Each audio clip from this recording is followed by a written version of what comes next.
Kita akan mulai sharing firman Tuhan pada hari ini.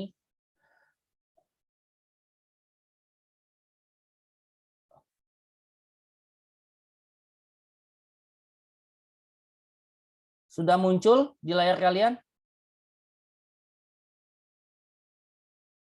Sudah muncul di layar kalian ya? Sudah kok. Oke. Tema bulan Januari gereja kita adalah Yesus terlebih besar. Kita sama-sama tahu ya adik-adik, teman-teman semua bahwa Tuhan kita, Yesus Kristus, Dia adalah Allah yang dahsyat, Allah yang ajaib, Allah yang besar. Kita semua sudah tahu hal itu. Dan saya rasa tidak ada satu orang pun yang dapat meragukan kehebatan, kedahsyatan, kebesaran tentang Tuhan kita. Semua orang yang percaya kepada Tuhan, pastinya mereka akan berkata bahwa Yesus kita, Tuhan kita, yang terlebih besar di atas segala sesuatunya. Nah, sangat menarik yang akan kita bahas pada siang hari ini adalah di Yohanes pasal 14 ayat yang ke-12, ini dikatakan, aku berkata kepadamu, sesungguhnya barang siapa percaya kepadaku, percaya kepada Yesus, ia akan melakukan juga pekerjaan-pekerjaan yang aku lakukan. Bahkan pekerjaan-pekerjaan yang lebih besar daripada itu, sebab aku pergi kepada Bapa. Sangat menarik di sini, Yesus bilang, kalau engkau percaya kepadaku, kamu akan melakukan pekerjaan-pekerjaan yang aku lakukan. Pekerjaan seperti apa nih teman-teman? Bahkan pekerjaan-pekerjaan yang lebih besar daripada itu. Sebab aku pergi kepada Bapa. Nah, pekerjaan apa yang dimaksud Yesus ketika kita percaya kepada Yesus, kita dapat melakukan pekerjaan-pekerjaan yang jauh lebih besar. Banyak orang berpikir mengartikan pekerjaan yang lebih besar adalah seperti melakukan mukjizat, waduh mungkin berjalan di atas air dan segalanya. Bukan ke arah sana. Dan kalau adik-adik teman-teman membaca Alkitab, murid-murid Kristus, mereka melakukan mukjizat itu tidak lebih besar daripada Yesus. Kenapa? Karena Yesus bisa mati dan bangkit pada hari yang ketiga. Itu mukjizat yang paling nyata, yang paling besar. Yesus bisa membangkitkan orang mati. Jadi kalau diartikan seperti itu, ya jelas murid-murid tidak lebih besar melakukan pekerjaan yang Yesus lakukan. Kalau dikategorikan sebagai mukjizat. Nah, lalu pertanyaannya, pekerjaan yang seperti apa nih kok? Ketika kita percaya sama Yesus, kepada Yesus, kita juga melakukan pekerjaan yang Yesus lakukan. Bahkan pekerjaan-pekerjaan yang lebih besar daripada itu. Oke. Kata Yesus kepada mereka, makananku ialah melakukan kehendak Dia yang mengutus aku dan menyelesaikan pekerjaannya. Teman-teman tentunya masih ingat ya bahwa kehendak Allah bagi Yesus adalah naik ke atas kayu salib. Yesus harus mati. Yesus harus menderita. Itulah kehendak Allah bagi Yesus. Dan menyelesaikan pekerjaannya. Itu sebabnya maka ketika Yesus di atas kayu salib, Yesus bilang apa? Ya Bapa, aku serahkan nyawaku ke dalam tangan-Mu, sudah selesai. Itu artinya Yesus sudah melakukan kehendak Bapanya dan Yesus sudah menyelesaikan pekerjaannya.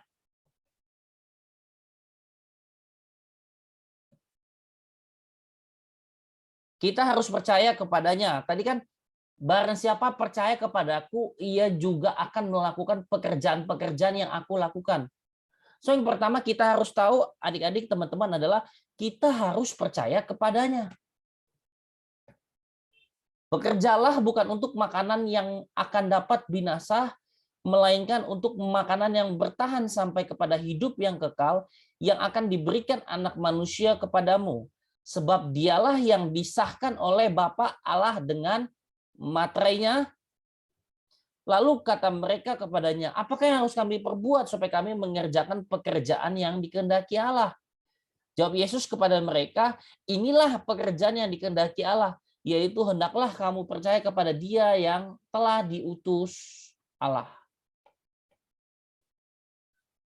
Jadi kita harus percaya kepada Yesus. Itulah pekerjaan yang dikehendaki Allah. Artinya apa kok? Kita juga harus melakukan seperti yang Yesus lakukan, adalah membuat semua orang yang kita kenal, baik itu saudara, keluarga, dan lain sebagainya, supaya mereka dapat percaya kepada Yesus dengan sungguh-sungguh. Supaya setiap orang yang belum kenal Yesus menjadi percaya dan mengenal Yesus. Bekerjalah untuk makanan yang bertahan sampai kepada hidup yang kekal. So nggak akan pernah mungkin kita bisa melakukan pekerjaan yang Yesus lakukan kalau kita nggak percaya sama Yesus sungguh-sungguh. Untuk itu, hal pertama yang harus kita lakukan adalah kita harus percaya kepadanya. Sebab itulah yang dikehendaki Allah. Inilah pekerjaan yang dikehendaki Allah, yaitu apa? Hendaklah kamu percaya kepada Dia yang telah diutus Allah. Siapa yang telah diutus Allah? Yesus. Lebih lanjut kita melihat kenapa kita harus percaya kepadanya, kepada Yesus nih. Kenapa? Sebab jikalau kamu percaya kepada Musa, tentu kamu akan percaya juga kepadaku, sebab ia telah menulis tentang aku. Tetapi jikalau kamu tidak percaya akan apa yang ditulisnya, bagaimanakah kamu akan percaya akan apa yang kukatakan? Yohanes 5 ayat 46-47. Kalau kita menarik Yesus ke dalam Perjanjian Lama, ke dalam firman, ya akulah firman, akulah sang firman itu, akulah kebenaran itu. Kalau kita menarik Yesus ke dalamnya, maka kita akan mendapati bahwa semua nabi, semua utusan itu berbicara tentang, menubuatkan tentang Yesus, tentang Tuhan.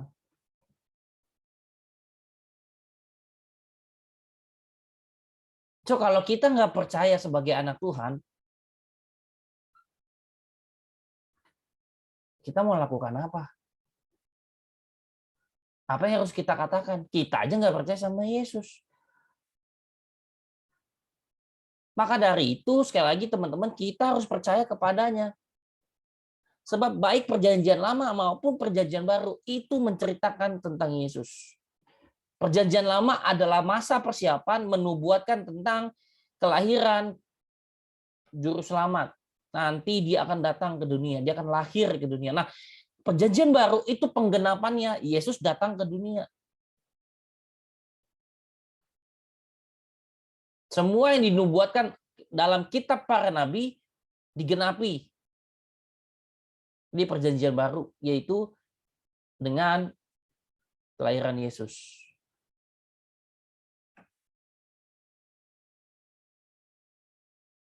Masih sama pertanyaannya, kenapa kita harus percaya kepadanya? Bentar ya teman-teman ya, bentar ya, sebentar ya.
Oke, kita akan lanjutkan.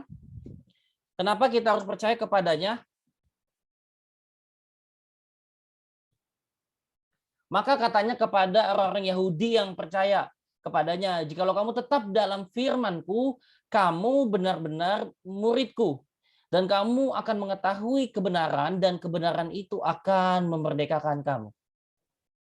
Kenapa kita harus percaya kepadanya? Kalau kita percaya kepada Yesus, berarti firman-Nya tinggal di dalam kita. Akulah sang firman, firman itu telah menjadi daging, telah menjadi manusia, dan akulah kebenaran, akulah firman, sang firman itu. Berarti ketika kita percaya kepadanya, Yesus, kebenaran itu, sang firman itu ada di dalam hidup kita. Dan kita adalah benar-benar muridnya, matetai, muridnya. Dan kamu akan mengetahui, mengenal kebenaran, aletheia, dan kebenaran itu akan memerdekakan kamu. Ketika kita percaya, kita sungguh-sungguh percaya kepadanya, firman-Nya tinggal di dalam hidup kita, kita adalah benar-benar murid-Nya, dan ketika kita mengetahui, mengenal kebenaran itu, Yesus itu, kebenaran itu, Yesus itu yang memerdekakan hidup kita. Itulah sebabnya kenapa kita harus percaya kepadanya dengan sungguh-sungguh. Supaya apa? Kita benar-benar muridnya, supaya kita benar-benar merdeka. Kamu memang sudah bersih karena firman.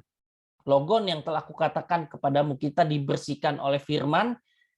Firman yang memerdekakan kita, firman yang telah menyucikan kita, firman yang telah menyelamatkan kita. Tinggallah di dalam aku dan aku di dalam kamu.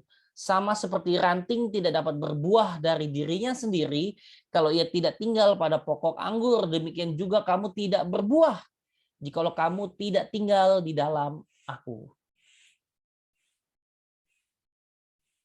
Kita tidak akan pernah bisa berbuah kalau kita tidak tinggal pada pokok anggur. Akulah pokok anggur dan kitalah dan kamulah ranting-rantingnya.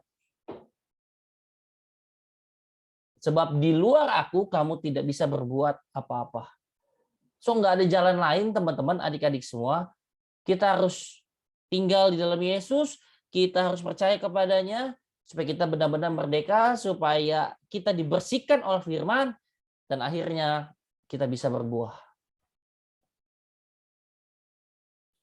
Yesus menjawab mereka, aku telah mengatakannya kepada kamu, tetapi kamu tidak percaya pekerjaan-pekerjaan yang kulakukan dalam nama Bapakku. Itulah yang memberikan kesaksian tentang aku, tetapi kamu tidak percaya karena kamu tidak termasuk domba-dombaku. Domba-dombaku mendengarkan suaraku dan aku mengenal mereka, dan mereka mengikut aku. Pertanyaannya adalah, apakah kita adalah domba-domba Yesus, domba-dombaku?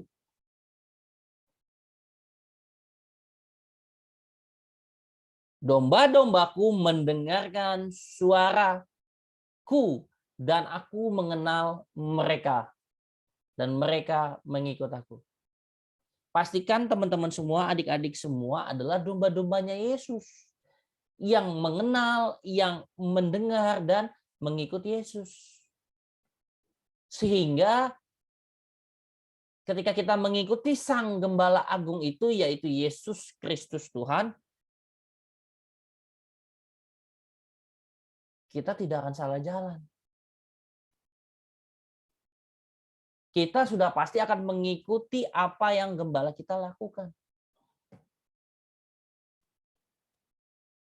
Pastikan sekali lagi, teman-teman semua adalah domba-domba Yesus.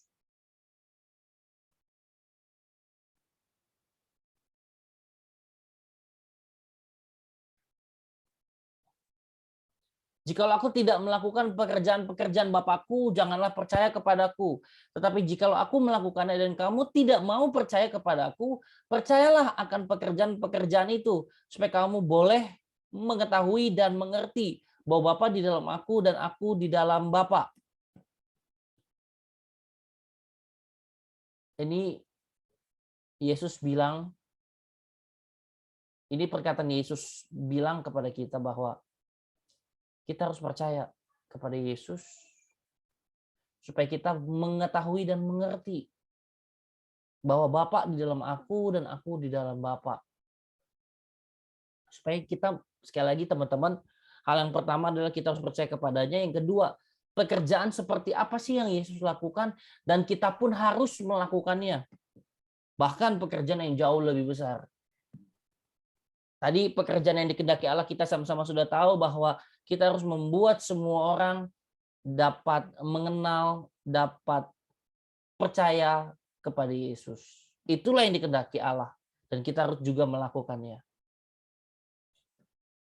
Tetapi Yesus berseru katanya, barang siapa percaya kepadaku, ia bukan percaya kepadaku, tetapi kepada Dia yang telah mengutus aku. Dan barang siapa melihat aku, ia melihat Dia yang telah mengutus aku. Aku telah datang ke dalam dunia sebagai terang, supaya setiap orang yang percaya kepadaku jangan tinggal di dalam kegelapan. Kalau kita percaya kepada Yesus, kita tidak tinggal di dalam kegelapan, tetapi kita tinggal di dalam terang, sebab Yesus adalah terang dunia. Dia adalah terang, dia adalah juru selamat.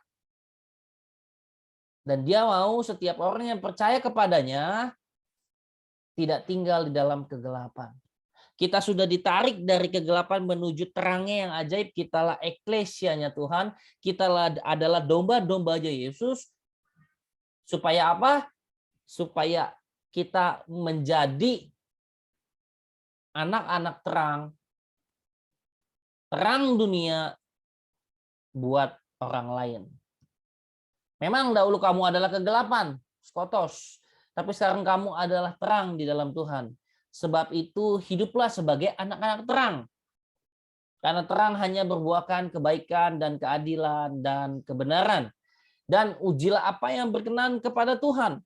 Janganlah turut mengambil bagian dalam perbuatan-perbuatan kegelapan. Ini pekerjaan-pekerjaan ya. Kegelapan yang tidak berbuahkan apa-apa. Pekerjaan-pekerjaan kegelapan yang dilakukan oleh iblis beserta pengikutnya tidak berbuahkan apa-apa, tetapi apa? Kebinasaan. Tetapi sebaliknya telanjangilah perbuatan itu. Kita harus hidup sebagai anak-anak terang, sebab terang akan berbuahkan kebaikan, keadilan, dan kebenaran. Ujilah segala sesuatu dan peganglah yang baik, apa yang berkenan kepada Tuhan, dan jangan menjadi serupa dengan dunia ini atau mengambil bagian dalam perbuatan-perbuatan kegelapan yang tidak berbuahkan apa-apa. Kita harus berbuah. Itu tandanya kita di dalam terang, di dalam Yesus. Kita harus berbuah. Kebaikan, keadilan, dan kebenaran. Karena itu, perhatikanlah supaya terang Yesus yang ada padamu jangan menjadi kegelapan. Jika seluruh tubuhmu terang dan tidak ada bagian yang gelap, maka seluruhnya akan terang. Sama seperti apabila pelita menerangi engkau dengan cahayanya. Kita sudah dipindahkan dari gelap menuju terangnya yang ajaib. Kita adalah anak-anak terang, so hiduplah sebagai anak-anak terang yang berbuahkan apa? Kebaikan, keadilan, dan kebenaran. Dan perhatikanlah hidupmu supaya terang itu jangan menjadi kegelapan. Jangan mengambil bagian pekerjaan-pekerjaan kegelapan itu yang tidak berbuahkan apa-apa. Supaya apa? Engkau dapat menjadi pelita yang menerangi banyak orang dengan cahayanya. Itu yang Yesus mau. Ketika kita sudah menjadi anak-anak terang, sudah menjadi anak-anak Tuhan yang percaya kepadanya dengan sungguh-sungguh.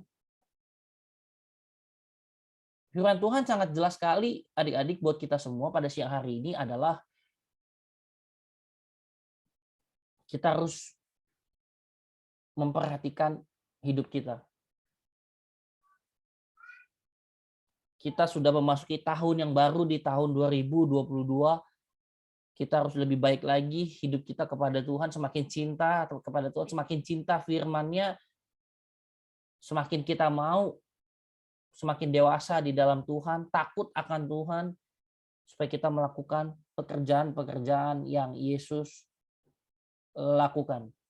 Lebih lanjut kita melihat bahwa demikianlah hendaknya terangmu bercahaya di depan orang, supaya mereka melihat perbuatanmu yang baik, pekerjaanmu ya, yang baik, dan memuliakan Bapakmu yang di sorga. Engkau harus bercahaya. Hendaknya hidupmu menjadi cahaya di depan orang. Supaya apa? Supaya mereka melihat perbuatanmu yang baik dan memuliakan Bapakmu yang di sorga. Gimana kita dapat jadi terang kok buat semua orang? Ya dengan hidupmu. Jadilah anak Tuhan yang memiliki hidup benar di mata Tuhan, hidup kudus di mata Tuhan, hidup yang takut akan Tuhan, hidup yang percaya kepada Tuhan dengan segenap hati, segenap jiwa, segenap kekuatan, segenap akal budi. Dan tentunya pasti semua orang akan melihat itu dalam hidupmu dan Bapakmu yang dipermuliakan. Demikianlah hendaknya terangmu bercahaya di depan orang, supaya mereka melihat perbuatanmu yang baik dan memuliakan Bapakmu yang di sorga. Waktu Yesus sedang lewat, ia melihat seorang yang buta sejak lahirnya. Murid-muridnya bertanya kepadanya, "Rabi, siapakah yang berbuat dosa? Orang ini sendiri atau orang tuanya sehingga ia dilahirkan buta?" Jawab Yesus, "Bukan dia dan bukan juga orang tuanya, tetapi karena pekerjaan-pekerjaan Allah harus dinyatakan di dalam dia. Kita harus mengerjakan pekerjaan Dia yang mengutus aku selama masih siang akan datang malam, di mana tidak ada seorang pun yang dapat bekerja. Selama aku di dalam dunia, akulah terang dunia."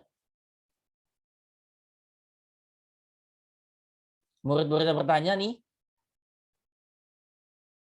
kepada Yesus, "Guru atau Rabi, orang ini buta.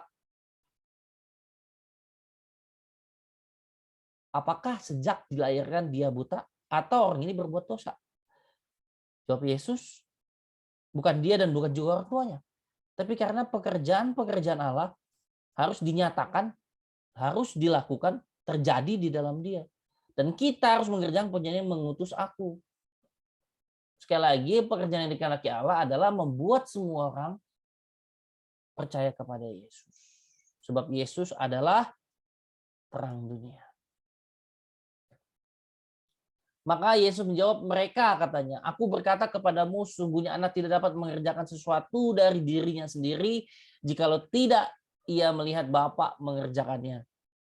Sebab apa yang dikerjakan Bapa, itu juga yang dikerjakan anak. Sebab Bapa mengasihi anak, dan ia menunjukkan kepadanya segala sesuatu yang dikerjakannya sendiri, bahkan ia akan menunjukkan kepadanya pekerjaan-pekerjaan yang lebih besar lagi daripada pekerjaan-pekerjaan itu, sehingga kamu menjadi heran. Sebab Bapa mengasihi anak, dan ia menunjukkan kepadanya segala sesuatu yang dikerjakannya sendiri. Bahkan ia akan menunjukkan kepadanya pekerjaan-pekerjaan yang lebih besar lagi daripada pekerjaan-pekerjaan itu. Sehingga kamu menjadi heran.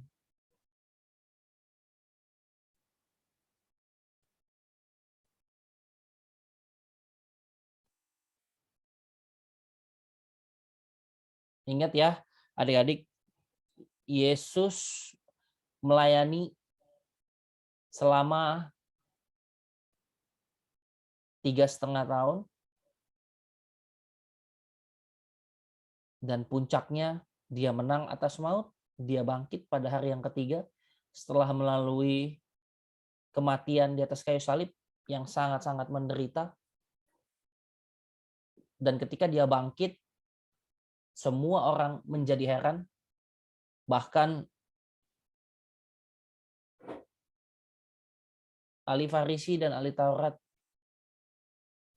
memutarbalikan fakta bahwa Yesus tidak pernah bangkit, mayatnya dicuri orang. Mereka membuat cerita-cerita lain yang berbeda. Tetapi pada kenyataannya, Yesus bangkit. Tuhan kita yang kita sembah, dia bangkit. Bahkan semua murid-muridnya hampir tidak mengenal dia. Bingung.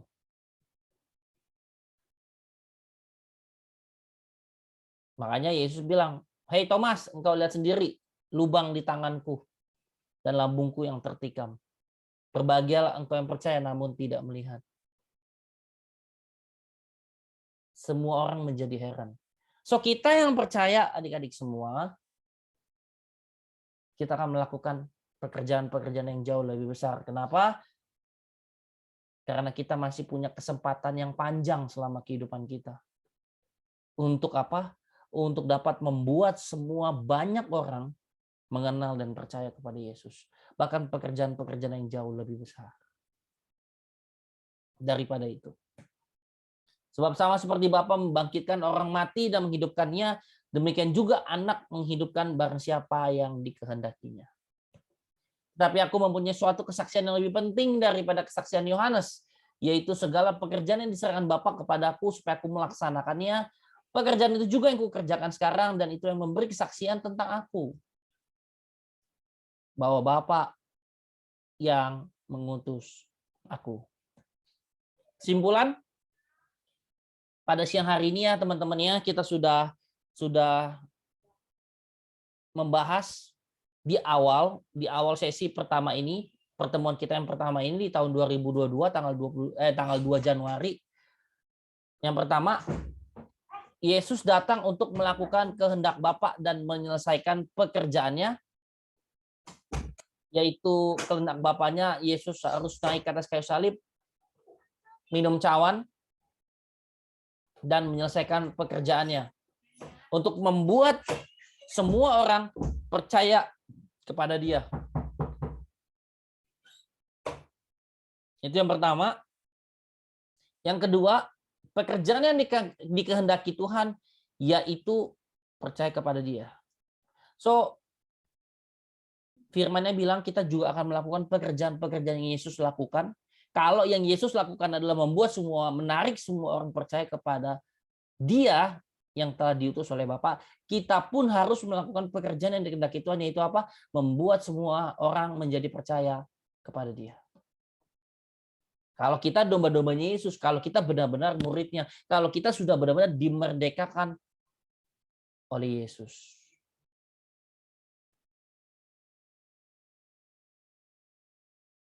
Berikutnya, percaya kepada Yesus. Ketika kita percaya kepada Yesus, kita hidup dan tinggal di dalam terang. Akulah terang dunia.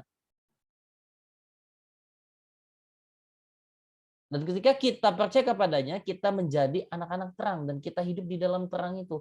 Perhatikanlah hidupmu supaya terangmu jangan hilang, supaya terang itu tetap ada dalam hidupmu dan jangan menjadi kegelapan. Supaya kita menghasilkan, berbuahkan kebaikan, keadilan, dan kebenaran. Dan yang terakhir adalah kita harus mengerjakan pekerjaan yang Yesus lakukan.